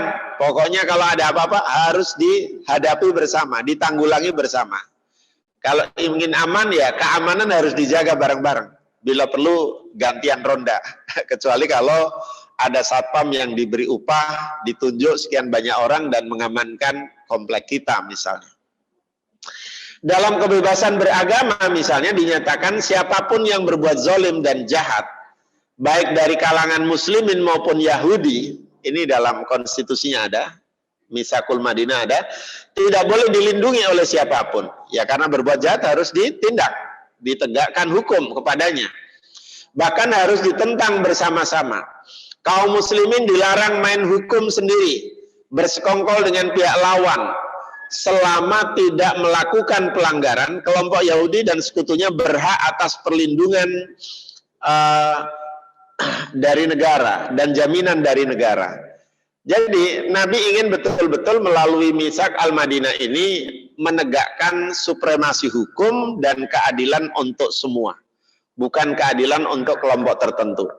Inilah pasal-pasalnya. Ini terjemahnya saja. Versi Arabnya cukup panjang juga. Tapi ini kayaknya nggak semua kita baca nih, karena waktunya terbatas. Udah jam berapa nih Mas Effendi? Sedikit lagi ya. Nanti silakan dibaca. Ini misalnya begini bunyinya, diawali dengan Bismillah. Ini juga sebuah kemenangan ya. Konstitusi diawali dengan pernyataan atas nama Allah atau dengan nama Allah yang Maha Pengasih, Maha Penyayang. Hadza kitabun min Muhammadin an-Nabi ya Rasulullah sallallahu alaihi wasallam bainal mu'minin wal muslimin min Quraisy wa Yasrib wa man tabi'ahum falahiqa bihim wa jahada mahum. Dimulai dengan ini dulu, internal dulu nih. Inilah piagam dari Muhammad Rasulullah di kalangan mukmin dan muslimin yang berasal dari Quraisy dan Yasrib, Madinah. Dan yang mengikuti mereka menggabungkan diri dan berjuang bersama mereka. Nabi seolah-olah ingin umat Islam ini harus solid dulu sebelum mengajak bersatu, bergabung, dan berdamai dengan yang lain. Mana mungkin kita bisa mewujudkan persatuan kalau di dalam internal kita sendiri tidak kompak, tidak solid, kan gitu. Nah, itu dimulainya seperti itu. Kemudian berikutnya, di pasal-pasal berikutnya, misalnya dinyatakan gini, sesungguhnya mereka itu satu umat, lain dari komunitas manusia yang lain. Itu berarti mengajak persatuan. Mereka itu di luar yang ini, yang kaum muslimin. Mereka ini satu komunitas, satu umat. Kaum muhajirin dari Quraisy sesuai keadaan atau kebiasaan mereka bahu-membahu membayar diat di antara mereka, dan mereka membayar tebusan tawanan dengan cara baik dan adil di antara kaum muslimin. Ini contohnya ya. Banu Auf sesuai dengan keadaan atau kebiasaan mereka bahu-membahu membayar diat. Ini sama, semua dirinci dan disebut oleh Nabi satu persatu. Supaya apa? Semua komunitas, semua suku itu terikat dan mau mengikatkan diri dalam perjanjian ini, dalam Mitsaq Al-Madinah. Banu Sa'idah sesuai dengan keadaan atau kebiasaan mereka bahu-membahu membayar diat di antara mereka seperti semula. Dan setiap suku membayar tebusan tawanan dengan baik dan adil di antara mereka. Jadi suku-suku ini ada yang memang masih punya tawanan, karena dulu kan perangnya cukup lama ya, dan tawanan itu ya dikuasai oleh yang menawan gitu ya. Maka untuk atau atas alasan kebebasan atau pembebasan, maka mereka dibolehkan untuk menebus dirinya dengan membayar sejumlah uang sehingga diberikan kebebasan. Memang dulu ada aturan seperti itu. Ya, sama seperti misalnya ketika perang Badar ada sejumlah tawanan perang dari kalangan kaum Quraisy yang kalah pada waktu itu, lalu ya ditawan, tidak dibebaskan. untuk bisa dibebaskan mereka harus membayar sejumlah uang, atau seperti yang diusulkan oleh Umar terkait dengan tawanan perang Badar, mereka bisa dibebaskan atau berhak untuk bebas apabila di antara mereka ini, yang oleh Umar karena tahu ya, ada yang ahli baca tulis, ahli mengajar gitu ya, dibebaskan dengan cara membayar atau menebus dengan mengajari anak-anak umat Islam baca tulis dan lainnya. Demikian juga nanti suku Banu Al-Haris, banyak nih dirinci oleh Nabi. Ini sama dengan tadi isinya ya. Banu Jusam, Banu An-Najjar, An-Najjar ini Yahudi, Amr bin Auf, Banu An-Nabit, Al-Aus, dan lainnya. Lalu baru nanti mengatur dengan semuanya, mengatur semuanya yang terkait dengan kehidupan bersama. Sebagai contoh misalnya gini, sesungguhnya mukmin tidak boleh membiarkan orang yang berat menanggung hutang di antara mereka, tetapi membantunya dengan baik dalam pembayaran tebusan dan diat. Jadi ini perjanjian berisi juga tentang muamalah terutama di bidang ekonomi. Kalau ada di antara umat mukmin atau umat Islam yang kesulitan, nah itu harus saling bantu nih. Jadi konstitusi ini betul-betul memberi jaminan kepada warganya agar bisa hidup nyaman dan damai. Seorang mukmin tidak diperbolehkan membuat persekutuan dengan sekutu mukmin lainnya tanpa persetujuan dari yang lain. Gak boleh bersekongkol nih, diam-diam dia ibaratnya dalam tikungan itu, melipat dalam tikungan, bahasanya begitu ya. Walaupun sesama mukmin gak boleh hanya bersekongkol dengan si A karena dia ini dekat dengan apa misalnya, untuk punya agenda tertentu, mengagendakan tertentu, itu nggak boleh. Ya, saya kira seperti ini cukup banyak nanti. Kita tidak bahas satu-satu. Nanti dari 47 pasal tadi dengan penutupnya ini kan sampai 53 ya. Ini penutupnya. Piagam ini tidak membela orang zolim dan pengkhianat gitu ya misalnya ya. Itu kemudian kita dapat simpulkan. Pertama nih, tujuannya apa ya? Tujuan dari Piagam Madinah ini adalah pertama mewujudkan persatuan umat, pertahanan nasional, kebebasan dan kerukunan beragama. Karena semua itu merupakan sunatullah. Kalau di komplek ini ada yang Nasrani, yaitu bagian dari sunatullahnya Allah ya. Kalau semua diminta untuk jadi Muslim ya nggak mungkin juga. Apalagi itu sudah menjadi keyakinan yang seperti darah yang sudah mendarah daging, kira-kira seperti itu. Yang kedua, menumbuhkan rasa tanggung jawab bersama dalam mewujudkan persatuan atau integrasi, keutuhan dan kedaulatan negara. Ini penting, meskipun berbeda, mereka diminta untuk kerelaannya, bertanggung jawab terhadap keamanan, keselamatan dan keutuhan kota Madinah. Yang berikutnya menciptakan kehidupan masyarakat yang damai ya, aman, bersaudara, ya, tertib, rukun, sejahtera, dan juga setara serta keadilan, adil ya. Yang terakhir membangun umat yang kuat secara politik, bebas dan damai dalam beragama, makmur dan berkeadilan secara hukum dan ekonomi sehingga kekhawatiran masyarakat Mekah pun tidak perlu terjadi. Karena pada waktu itu ada rivalitas ya.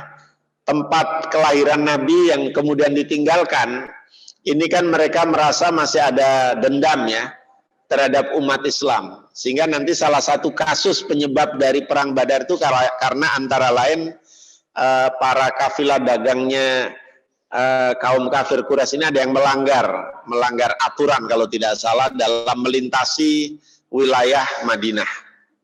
Pada waktu itu masih berlaku seperti itu. Baik, Piagam Madinah ini menjadi konstitusi negara, menjadi dasar hukum dalam hidup bermasyarakat, berbangsa dan bernegara. Nah, menurut Suyuti Pulungan, ini alumni UIN Jakarta yang menjadi dosen UIN Raden Fatah Palembang ya. Piagam Madinah ini dianggap memenuhi syarat sebagai konstitusi negara karena apa? Pertama, berbentuk dokumen tertulis. Dokumennya ada, dicatat oleh sejarah di buku-buku Sirah Nabi atau Tarikh Al-Hadarah Al-Islamiyah itu ada. Kemudian yang kedua menjadi dasar organisasi pemerintahan. Pemerintah masyarakat Madinah sebagai satu umat. Ya mirip kalau dalam konteks Indonesia ini Pancasila dan UUD 45 ya. Kemudian yang ketiga adanya kedaulatan negara yang dipimpin dan dikendalikan oleh Nabi.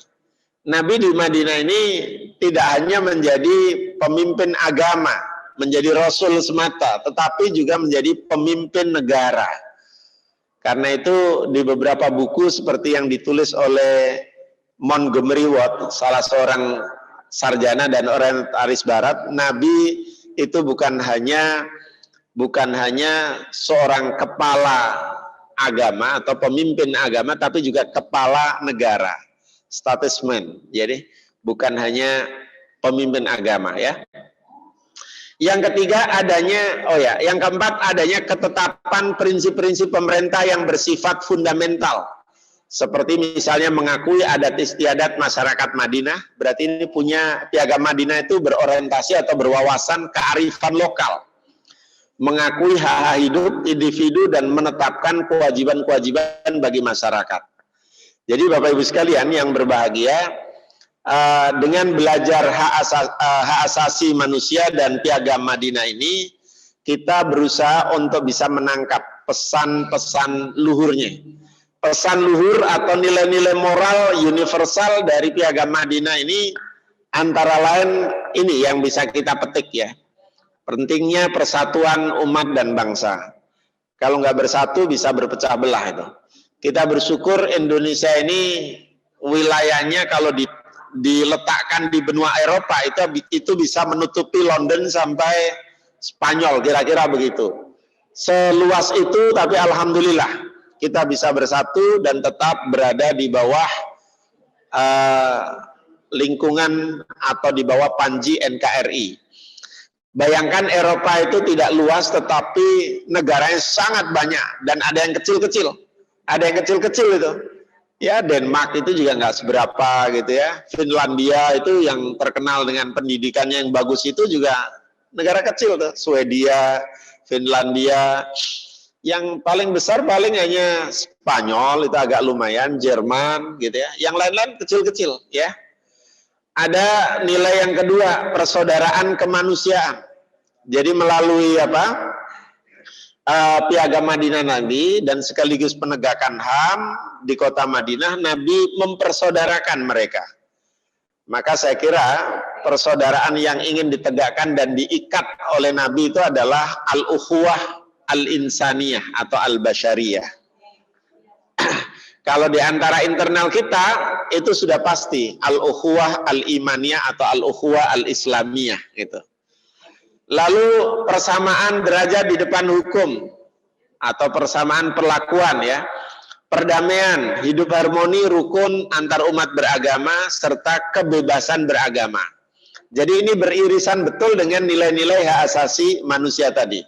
Karena semuanya ini pada dasarnya bukan hanya mendukung hak asasi, tapi esensi dari hak asasi itu ada di Piagam Madinah. Penegakan hukum dan keadilan, pentingnya bermusyawarah juga, karena ini Piagam Madinah itu bisa terwujud karena ada musyawarah antar berbagai kelompok. Kaum muslimin, muhajirin dan ansor, kaum muslimin dengan komunitas umat yang lain. Lalu berbuat baik kepada tetangga dan sesama, karena masing-masing harus menjaga keamanannya, harus membela negaranya, harus mempertahankan kota Madinah dari serangan musuh. Lalu tolong menolong dan solidaritas sosial tadi, kalau ada yang mengalami kesulitan ekonomi dibantu. Saya kira dengan adanya wabah COVID ini kan kita sedang diajari oleh Allah ya, bagaimana kita punya kepedulian atau empati terhadap sesama ya. Makanya sering ada posko darurat COVID gitu ya. Silakan bagi yang mau menyumbang beras atau apa. Karena memang banyak yang kemudian pekerjaan susah, usaha juga mengalami pelambatan atau penurunan ya, dan banyak juga yang tadinya beroperasi menjadi tidak beroperasi ya. Ini banyak yang kemudian mengalami PHK dan sebagainya. Yang berikutnya, Piagam Madinah ini juga menginspirasi kita pentingnya kepemimpinan dan ketakwaan dalam kehidupan sosial. Karena Nabi selalu menyertakan nilai-nilai takwa di dalam Piagam Madinah tadi. Kesimpulan ini terakhir, HAM dan Piagam Madinah tidak dapat dipisahkan karena berisi dokumen perjanjian dan kontrak sosial politik pertama di dunia yang memuat aturan-aturan humanistik dan menjunjung tinggi nilai hak asasi manusia. Jadi seperti saya jelaskan tadi, pesan-pesan moral dari Piagam Madinah itu semuanya berisi atau berorientasi penegakan HAM. Yang kedua, Piagam Madinah sudah tersusun dan diakui jauh sebelum misalnya munculnya Piagam Magna Carta atau Universal Declaration of Human Rights yang oleh PBB misalnya. Jauh lebih dulu, kita sudah 14 abad lebih ya membuat dokumen seperti ini. Jadi Piagam Madinah juga mengatur kebebasan yang berbeda dengan kebebasan yang terdapat dalam undang-undang lain yang berlaku saat ini. Saya kira warisan Nabi ini dalam bentuk Mitsaqul Madinah ini sangat menarik dan menginspirasi kita semua. Bahkan ada sebuah disertasi yang diujikan dan diterbitkan juga, dan ini berasal dari UIN, bahwa Piagam Madinah ini menginspirasi banyak orang, menginspirasi banyak negara, termasuk Indonesia sendiri sebetulnya. Dengan adanya Pancasila dan UUD 45, para pendahulu, para pendiri founding fathers kita itu berpikir ke arah sana, mencari titik-titik persamaan, bukan membesarkan perbedaan di antara kita. Meskipun kita mayoritas, kita legowo, kita berbesar hati untuk tetap mengakomodasi yang lain. Kalau ini terjadi di Barat, mungkin mereka akan cenderung memaksakan, loh kami yang mayoritas ya terserah kami, kalian minoritas ya harus ikut kami, kira-kira kan begitu. Tapi tidak. Dengan adanya Pancasila dan Undang-Undang 45, kita sejatinya memberi kalau istilah Alamsar Ratu Perwira Negara, Pancasila itu merupakan hadiah terbesar umat Islam bagi bangsa Indonesia ini. Oleh karena kita ini memiliki saham mayoritas, maka idealnya yang mayoritas ini harus memimpin, harus menunjukkan powernya. Nah, ini yang terjadi sebaliknya. Kita punya andil mayoritas, tapi kita cenderung menjadi subordinasi dari para pemegang kekuasaan. Karena seringkali mereka yang berkuasa ini dalam tanda petik berselingkuh dengan kepentingan-kepentingan dan kekuatan-kekuatan lain yang mengendalikan mereka. Saya kira demikian Bapak Ibu yang bisa kita sampaikan melalui forum ini, forum pengajian berkemajuan ini. Mudah-mudahan kajian kita ini bisa memberi nilai tambah dalam rangka peningkatan kualitas iman, ilmu, dan amal soleh kita semua. Saya kira demikian Mas Effendi. Selanjutnya jika ada tanya jawab dipersilakan. Terima kasih Bapak Ibu. Kita persilakan Ustadz Muzamil. Mungkin pertanyaannya satu Ustadz karena waktu. Oh ya Pak. Pelanggaran. Assalamualaikum warahmatullahi wabarakatuh. Waalaikumsalam. Pak Ustadz, ini kejadiannya pada zaman Fir'aun. Ya. Fir'aun itu takut banget sama gambar. Misalnya gambar orang. Kemudian menyuruh panglimanya, menyuruh tentaranya yang dipimpin oleh panglimanya agar menyingkirkan gambar-gambar tersebut. Pertanyaannya, kira-kira bagaimana kondisi kejiwaan orang-orang yang menyuruh menyingkirkan gambar tersebut? Yang kedua, apakah orang yang menurunkan gambar-gambar tersebut merupakan pelanggaran HAM? Tuh. Kemudian yang kedua, masih Fir'aun juga. Fir'aun itu sangat takut sama anak-anak, sehingga menyuruh tentaranya yang dipimpin oleh panglimanya agar membunuh anak-anak. Yudabbihuna abna'akum wa yastahyuna nisa'akum. Pertanyaannya, bagaimana kira-kira kondisi orang-orang yang membunuh anak-anak tanpa dosa? Apakah itu termasuk pelanggaran HAM? Yang ketiga, ini barangkali ada kaitannya dengan Hitler, Mussolini, Stalin, Lenin, dan Mao Zedong. Gitu. Yang saya baca, mereka adalah orang-orang diktator dan otoriter. Pertanyaannya, mengapa orang bisa menjadi diktator dan otoriter? Itu aja, Pak Ustaz. Assalamualaikum warahmatullahi wabarakatuh. Ini menarik pertanyaannya, dan pertanyaan-pertanyaan ini mungkin sudah mewakili para jamaah berkemajuan yang lain ya. Yang pertama, mengapa seseorang itu bisa menjadi diktator dan totaliter? Saya jawab dari belakang dulu, Pak ya. Sejarah menunjukkan bahwa para penguasa itu jika sudah memiliki kekuasaan yang berlebihan, lalu dibantu oleh orang-orang yang ingin mendapatkan dan memanfaatkan apa saja dari penguasa, biasanya mereka akan menjadi stempel, akan mendukung apa saja kebijakan, yang penting kelompoknya itu diuntungkan. Nah, itu yang menjadi salah satu penyebab kediktatoran.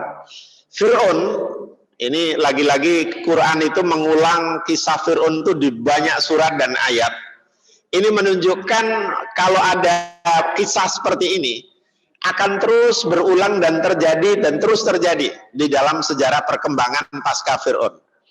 Fir'aun itu menjadi diktator karena berkomplot atau didukung oleh konglomerat seperti Korun.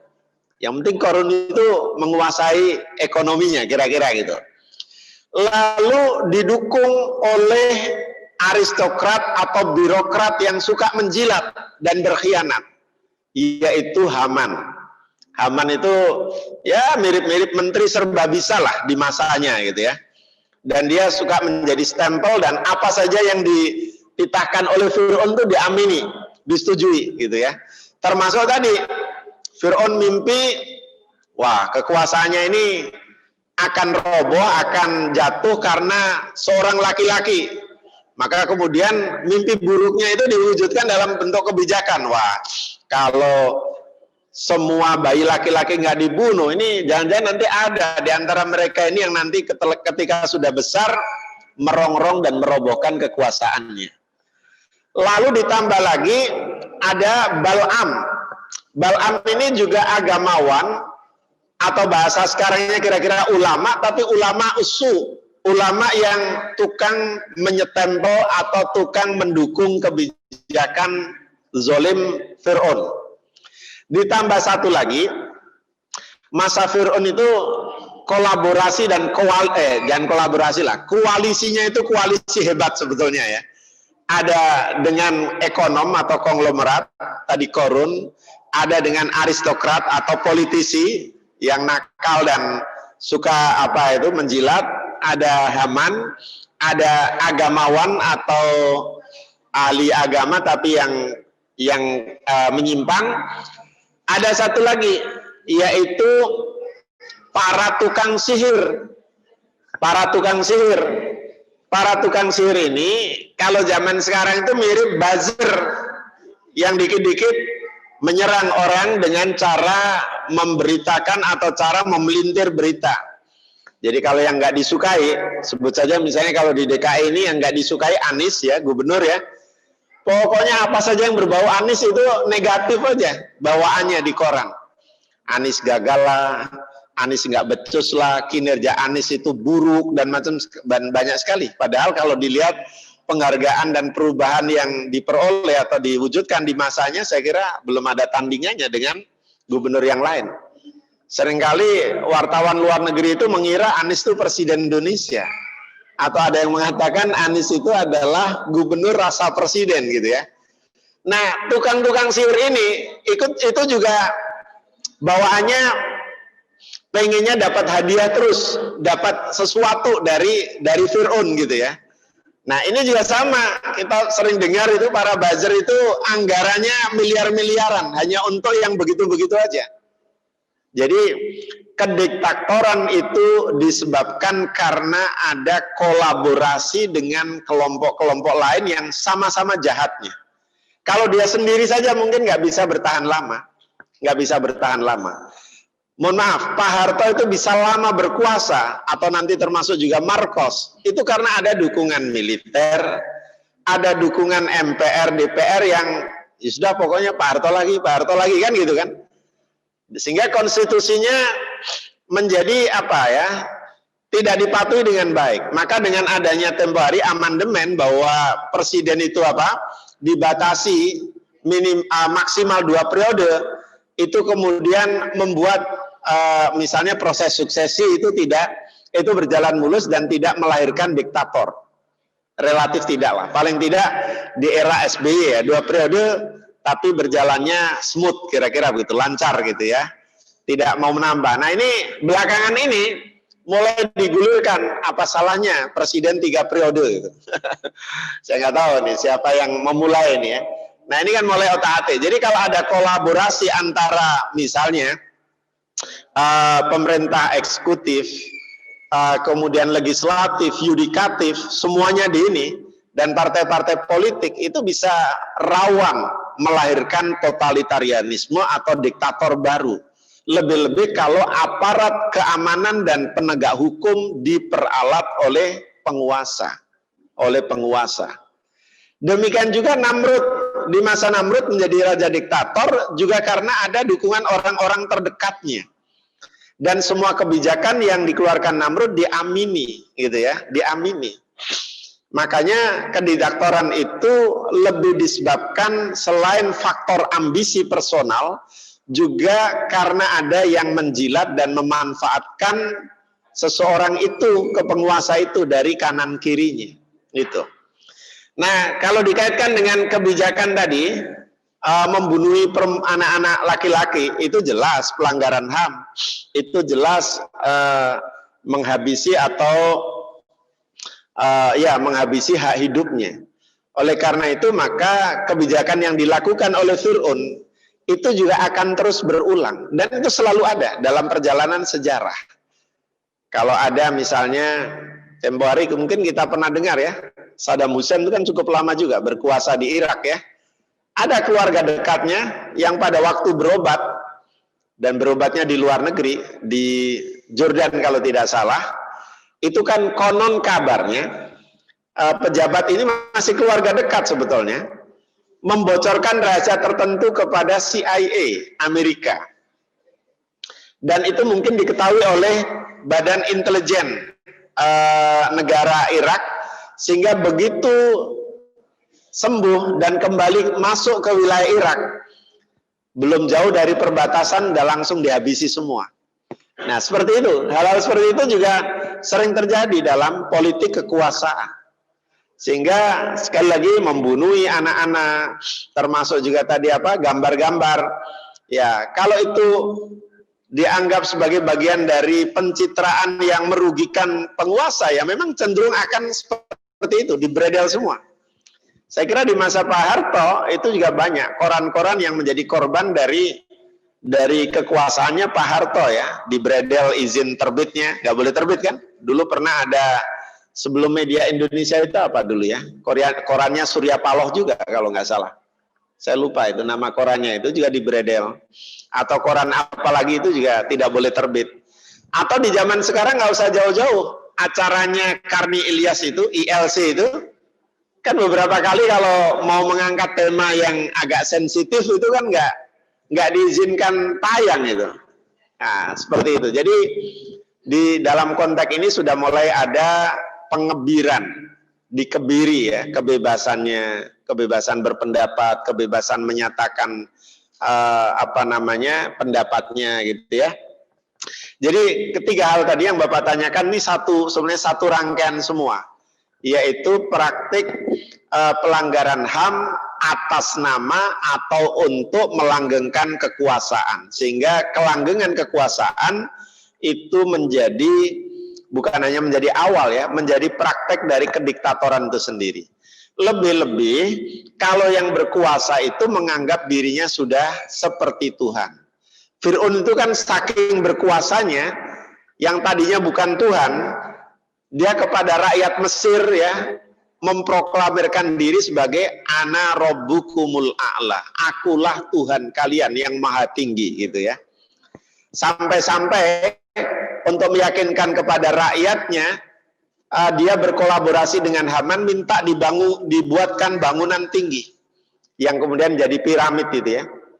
Tujuannya apa? Ini untuk membuktikan kepada rakyatnya, saya akan naik piramid untuk mengintip apa benar Musa itu punya Tuhan. Ya, saya kira bahasa dia ya, saya yakin atau saya sangka, saya kira gitu ya, dia itu dusta, dia itu bohong, nggak ada Tuhan selain aku, kira-kira begitu. Nah, itulah Fir'aun yang diktator ya, sudah sampai level itu. Demikian juga para diktator-diktator lainnya. Diktator itu tidak berdiri sendiri, diktator itu selalu berkomplot dengan pihak-pihak yang, ya kalau diktator itu punya kekuasaan, biasanya kekuasaan itu seringkali bersanding dengan keuangan.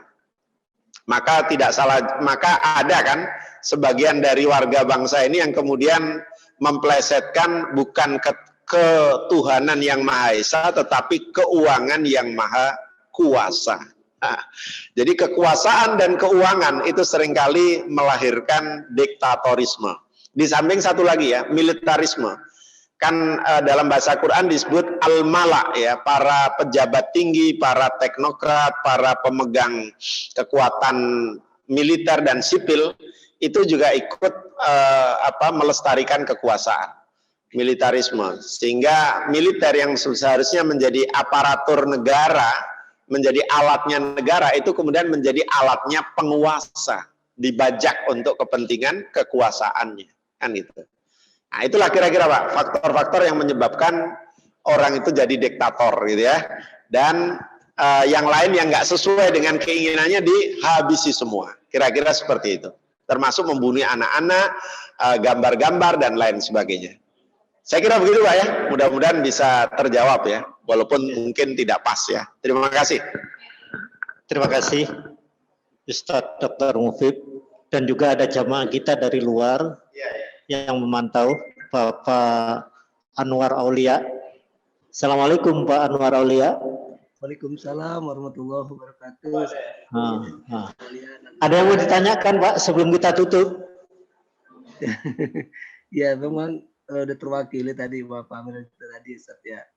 Tapi memang ini Ustaz, kalau memang itu saya cuma ini aja ingin klarifikasi nih Ustaz Afwan. Itu bukan terkait adanya di media sosial. Ya Pak. Iya, suaranya jelas nggak Ustaz? Suara saya. Ya. Ya. Terima kasih Pak Anwar Aulia. Ya. Jadi Bapak Ibu, waktunya kita terbatas Pak, silakan karena jam 9 kita sudah selesai. Iya, baik kalau gitu. Syukur kalau gitu ya. Makasih Ustaz. Iya. Ada yang mau ditanyakan Pak? Ya, kalau saya tadinya mau ini aja gitu ya. Ini apa benar tuh di WA itu ada beredar Ustaz terkait dengan di Metro TV katanya ada ditayangkan bahwa Presiden Jokowi itu mendapatkan gelar Amirul Kazab gitu. Nah itu saya juga agak ini juga gitu. Iya seperti itu tanda kata Presiden itu dari Arab Saudi, dari kerajaan Saudi. Nah, ini bagaimana Ustaz? Andai kata ini benar gitu ya, lalu berarti respon kenapa gitu bisa seperti itu? Apakah penilaiannya itu apakah mereka itu sama seperti apa yang kita rasakan di sini gitu terkait dengan ini atau bagaimana gitu? Itu aja Ustaz, minta komentarnya. Makasih Ustaz Afwan. Assalamualaikum warahmatullahi wabarakatuh. Waalaikumsalam warahmatullahi wabarakatuh. Baik, bisa kami tangkap ya. Ya, jadi ada tambahan satu lagi dalam konteks ini ya. Tadi kediktatoran tuh Pak ya. Ada dukungan media, saya lupa itu. Jadi ada media dimanfaatkan untuk memoles dan mencitrakan seseorang itu baik. Padahal ya sebetulnya nggak baik-baik amat lah, kira-kira begitu. Tapi karena ini diulang dan terus saja digembor-gemborkan, akhirnya ibarat lagu itu apa namanya, tai kucing pun jadi rasanya seperti coklat, kira-kira begitu ya. Nah kita ini hidup di era post-truth ya, post kebenaran. Post kebenaran itu katanya apapun itu sangat tergantung bagaimana media itu mengemas dan mempromosikan. Jadi ini hati-hati juga, kita jangan sampai jadi korban dari iklan atau dari marketing politik yang kadang-kadang itu seperti memberi kucing dalam karung. Kucingnya mungkin kemasannya karungnya bagus, tapi kucingnya nggak bagus. Kucingnya kucing garong gitu ya. Ya kalau tadi ada pemberian gelar itu mungkin sepihak Pak ya. Saya tidak ingin bahas ini karena ini agak personal ya. Ya entah Al-Amir, Al-Kadab atau apa ya, itu silakan yang menilai. Tapi intinya adalah bahwa kita umat Islam harus memiliki kesadaran politik yang tinggi. Tidak gampang dibeli, tidak gampang terprovokasi, tidak gampang dipengaruhi oleh promosi-promosi yang sesungguhnya tidak menggambarkan jati dirinya yang asli. Nah, hati-hati ya, kita termakan oleh janji-janji politik, termakan oleh kampanye-kampanye yang sesungguhnya tidak seperti yang kita harapkan. Kita sudah punya pengalaman sekian lama, tapi mungkin kita masih kalah, mungkin kita masih lemah di bidang terutama ini media dan sekaligus jaringan. Ya kita tahu katanya sih sebetulnya menang, tapi ya itu tadi ada jaringan tertentu yang membuat terutama mungkin di penyelenggara pemilihannya yang kemudian katanya dulu ada sedot data dan sebagainya, alat-alat tertentu yang digunakan untuk menjadikan yang menang kalah atau menjadikan yang kalah jadi menang. Ini memang canggih banget itu. Kecuali kalau hanya pemilihan RT RW kan jumlah warganya bisa dikontrol ya. Lihatlah ini se-Indonesia jumlahnya sekian banyak ya dan lain sebagainya. Saya kira itu Pak. Terima kasih. Terima kasih Bapak Ibu. Karena waktu yang mengakhiri pengajian kita, maka mungkin dari Pak Parno mungkin ada pengumuman enggak tentang pembelian atau enggak usah karena waktu?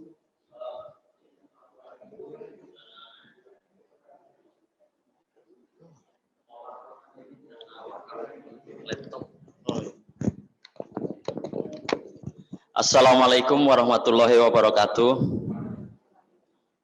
PCM saat ini kan sedang membutuhkan 1 unit laptop. Dan alhamdulillah dana dari para jamaah sekalian, baik yang ditransfer ke rekening BSM maupun yang diserahkan langsung ke saya, itu sampai saat ini sudah terkumpul sejumlah Rp5.150.000. Dan rencana laptop yang akan kita beli itu adalah seharga Rp5.500.000, Pak.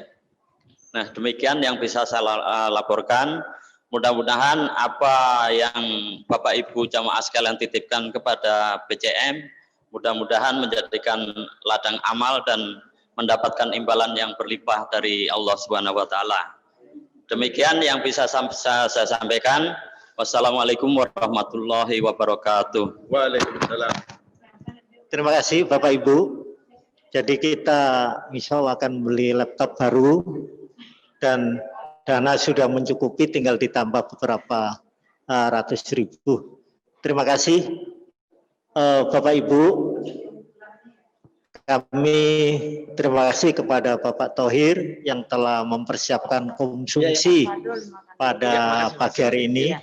Semoga Allah memberikan imbalan yang setimpal. Dan juga kepada Bapak Ibu, keluarga yang masih dirawat atau masih kurang sehat, mudah-mudahan diberikan kesembuhan. Terima kasih Ustadz Dr. Mufib Abdul Wahab yang telah menemani kita. Mari kita tutup pengajian kita dengan doa kafaratul majlis. Subhanaka Allahumma wa bihamdika asyhadu an la ilaha anta astaghfiruka wa atubu ilaih. Terima kasih adik-adik. Mudah-mudahan bulan besok kita bisa kumpul lagi. Ini banyak adik-adik kita yang ikut mengaji. Jadi kita syukur alhamdulillah. Pengajian kita menginginkan yang menggembirakan. Jadi kita kepengen ngopi, kepengen ngetek, kepengen ada Milo silakan. Nah, bahkan ada juga konsumsinya. Terima kasih. Semuanya lengkap.